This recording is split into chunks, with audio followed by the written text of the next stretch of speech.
قد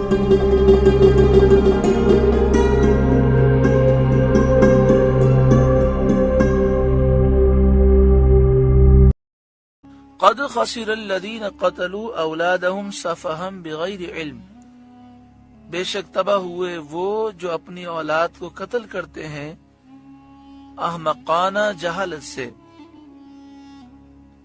یہ آیت زمانے جاہلیت کے ان لوگوں کے بارے میں نازل ہوئی جو اپنی لڑکیوں کو نہایت سنگ دلی اور بے رحمی کے ساتھ زندہ دفن کر دیا کرتے تھے۔ ربیہ اور مدر وغیرہ قبائل میں اس کا بہت رواج تھا۔ جاہلیت کے بعض لوگ لڑکوں کو بھی قتل کرتے تھے، اور بے رحمی کا یہ عالم تھا کہ کتوں کی پرورش کرتے اور اولاد کو قتل کرتے تھے۔ ان کی نسبت یہ ارشاد ہوا کہ یہ تباہ ہو گئے۔ اس میں شک نہیں کہ اولاد اللہ تعالیٰ کی نعمت ہے، اور اس کی ہلاکت سے اپنی تعداد کم ہوتی ہے، اپنی نسل مٹتی ہے۔ یہ دنیا کا خسارہ ہے، گھر کی تباہی ہے، اور آخرت میں اس پر بڑا عذاب ہے۔ تو یہ عمل دنیا اور آخرت دونوں میں تباہی کا باعث ہوا، اور اپنی دنیا اور آخرت دونوں کو تباہ کر لینا اور اولاد جیسی عزیز اور پیاری چیز کے ساتھ اس قسم کی سفاکی اور بے دردی گوارا کرنا انتہا درجے کی حماقت، بے وقوفی اور جہالت ہے۔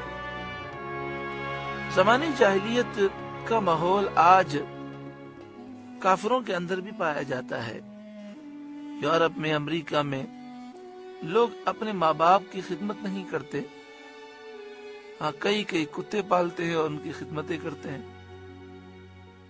کئی ایسے لوگ ہیں کہ اپنے بچوں کو وہ گھر میں رکھنے کے لیے تیار نہیں ہوتے، اور 18 سال کا بچہ ہو تو اسے کہتے ہیں گھر سے نکلو، خود کام کرو، ہم تمہارے سارے خرچے کیسے اٹھائیں۔ اور دوسری طرف کئی جانور اور کتے پال کر کتوں کے ساتھ زندگی گزارتے ہیں۔ یورپ اور امریکہ میں جو کافروں کی اخلاقی حالت ہے وہ سب کے سامنے ہے کہ امریکہ میں کتوں کے حقوق کے لیے مظاہرے ہوتے ہیں، لیکن کشمیر، فلسطین، عراق، شام، جہاں ظلم و ستم کافر کر رہے ہیں، ان کے حقوق کے لیے نکلنے کے لیے کوئی تیار نہیں، ان کے حقوق کے لیے کوئی آواز بلند نہیں کرتا۔ نبی اکرم صلی اللہ علیہ وآلہ وسلم کے انسانوں پر بے شمار احسانات ہیں۔ ان میں سے ایک عظیم احسان یہ ہے کہ پیارے آقا صلی اللہ علیہ وآلہ وسلم کی آمد کے بعد اور آپ کی دعوت تبلیغ کے بعد بچوں اور بچیوں کا قتل بند ہوا۔ خاص طور پر زمانے جاہلیت میں عورتوں کے لیے، بچیوں کے لیے کوئی حقوق نہیں تھے۔ عورت کو ایک گندے کیڑے سے بھی بدتر سمجھا جاتا تھا، اسے منحوس سمجھا جاتا تھا۔ پیارے آقا صلی اللہ علیہ وآلہ وسلم نے عورت کو ماں کا مقام دیا، بہن کا مقام دیا، بیٹی کی عزت دی، بیوی کا مقام دیا، اور عورتوں کو اتنے حقوق عطا فرمائے کہ آج پوری دنیا میں عورت کو جو بھی چین ہے اور جو عزتیں ہیں وہ ہمارے محبوب صلی اللہ علیہ وآلہ وسلم کے صدقے میں ہے۔ نبی اکرم صلی اللہ علیہ وآلہ وسلم کی خدمت میں ایک مسلمان حاضر خدمت ہوئے اور انہوں نے عرض کیا، رسول اللہ صلی اللہ علیہ وسلم مجھے غم ہے۔ جب پیارے آقا صلی اللہ علیہ وآلہ وسلم نے ان سے فرمایا کہ آپ ہر وقت روتے کیوں رہتے ہیں، تو انہوں نے کہا مجھے غم ہے جو ہر وقت رلاتا رہتا ہے۔ میں اسلام لے آیا، اسلام کی برکت سے سارے گناہ میرے معاف ہو گئے، لیکن ایک گناہ ایسا ہے جو مجھے بار بار یاد آتا ہے اور اس وجہ سے میں روتا ہوں۔ آپ صلی اللہ علیہ وآلہ وسلم نے فرمایا وہ گناہ کون سا ہے؟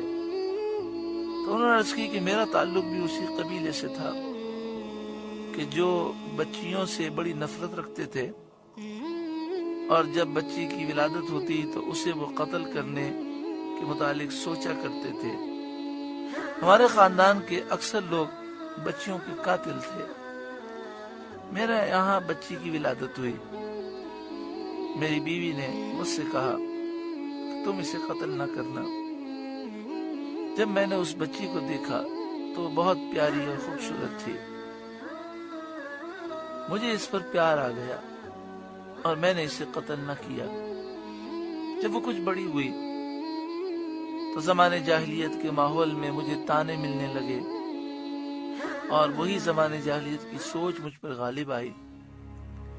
ایک دن میں اسے دعوت کے بہانے لے گیا اور پھر ایک ویرانے میں نے گڑھا کھودا۔ اسے نہیں معلوم تھا کہ میں یہ گڑھا کیوں کھود رہا ہوں۔ میرے چہرے پر جب مٹی اڑتی تو یہ اپنے ننھے ننھے ہاتھوں سے میرے چہرے کی مٹی صاف کرتی۔ جب گڑھا میں نے کھود دیا تو اسے پکڑ کر میں گڑھے میں پھینکنے لگا تو یہ رونے لگی اور کہنے لگی، ابا جان مجھے آپ قتل نہ کریں۔ اس کی شکل دیکھ کر مجھے رحم آ گیا، میں نے چھوڑ دیا۔ پھر وہی جاہلیت کی باتیں غالب آئیں۔ اس طرح کئی مرتبہ ہوا، آخرکار میں نے اسے گڑھے میں ڈال دیا۔ وہ رونے لگی، مجھ سے فریاد کرنے لگی تو میں نے اس پر پتھر مارے، وہ چیخنے لگی اور پھر اس کی آواز بند ہو گئی۔ میں نے مٹی ڈال کر اسے دفن کر دیا۔ یا رسول اللہ، یہ جب مجھے واقعہ یاد آتا ہے تو میں غم سے نڈھال ہو جاتا ہوں۔ یہ کہہ کر وہ خاموش ہوئے۔ دیکھا پیارے آقا صلی اللہ علیہ وآلہ وسلم زار و قطار رو رہے ہیں اور آپ نے فرمایا، تو نے یہ واقعہ سنا کر ہمیں غمگین کر دیا۔ اگر زمانے جاہلیت کے کسی فعل پر میں سزا دیتا تو تجھے سزا دیتا، مگر اللہ تعالی نے ایمان کی برکت سے سارے گناہ معاف کر دیے۔ پیارے محترم بھائیوں اور بہنوں، یہ ایک واقعہ نہیں، ایسے سینکڑوں واقعات تھے۔ زمانے جاہلیت میں عورتوں پر، بچیوں پر سخت ظلم پایا جاتا تھا۔ افسوس، جس آقا نے عورتوں کو عزت عطا فرمائی، اسی آقا کی نافرمانی ہماری مسلمان بہنیں کرتی ہیں۔ بے پردگی اور نبی اکرم صلی اللہ علیہ وآلہ وسلم کی تعلیمات سے دوری، کتنا افسوس ہے کہ اس محسن آقا کے فرمان کو ہماری بہنوں نے چھوڑ دیا۔ بے پردگی سے خود بھی گناہگار ہوتی ہیں، اور جب وہ بے پردہ نکلتی ہیں اور جتنے لوگ دیکھتے ہیں وہ بھی گناہگار ہوتے ہیں، اور ان کا گناہ بھی انہی کے سر پر ہے۔ ان کے گناہ میں کوئی کمی نہیں ہوتی، لیکن جو عورت بے پردہ نکلتی ہے وہ کتنے مردوں کو جہنم میں لے جائے گی۔ حدیث پاک میں یہ بھی ہے کہ جو عورت بے پردہ اپنے گھر سے نکلے اور اس کا شوہر اسے منع نہ کرے، اسے روکنے کی کوشش نہ کرے، اس پر سختی نہ کرے، تو حدیث طیبہ میں ایسے شوہر کے لیے وعیدیں ہیں۔ ایک روایت میں یہ ہے کہ ہر قدم پر جہنم میں ایک گھر تیار کیا جاتا ہے۔ مردوں کو بھی چاہیے کہ وہ سختی کریں۔ جہاں دنیاوی معاملات میں اتنے سخت ہوتے ہیں تو دین کے معاملات کی پرواہ کیوں نہیں ہوتی؟ قد خسر الذین قتلوا اولادهم سفہا بغیر علم، بے شک تباہ ہوئے وہ لوگ جو اپنی اولاد کو قتل کرتے ہیں احمقانہ جہالت سے، سفہاً احمق بے وقوفی کی وجہ سے۔ ایسے لوگ احمق ہیں، بغیر علم، بغیر کسی علم کے، جہالت کی وجہ سے۔ وَحَرَّمُوا مَا رَزَقَهُمُ اللَّهُ افْتِغَاءً عَلَى اللَّهِ، اور حرام ٹھہراتے ہیں وہ جو اللہ نے انہیں روزی دی۔ حلال چیز کو حرام کہہ کر اس کو کھانے سے محروم رہے، اور پھر اللہ پر جھوٹ باندھنے کی وجہ سے جہنم کا عذاب بھی ہے۔ وَحَرَّمُوا مَا رَزَقَهُمُ اللَّهُ افْتِغَاءً عَلَى اللَّهِ، اور حرام ٹھہراتے ہیں وہ جو اللہ نے انہیں روزی دی اللہ پر جھوٹ باندھنے کو، کیونکہ وہ یہ گمان کرتے ہیں کہ ایسے مذموم افعال کا اللہ نے حکم دیا ہے، ان کا یہ خیال اللہ پر جھوٹ باندھنا ہے۔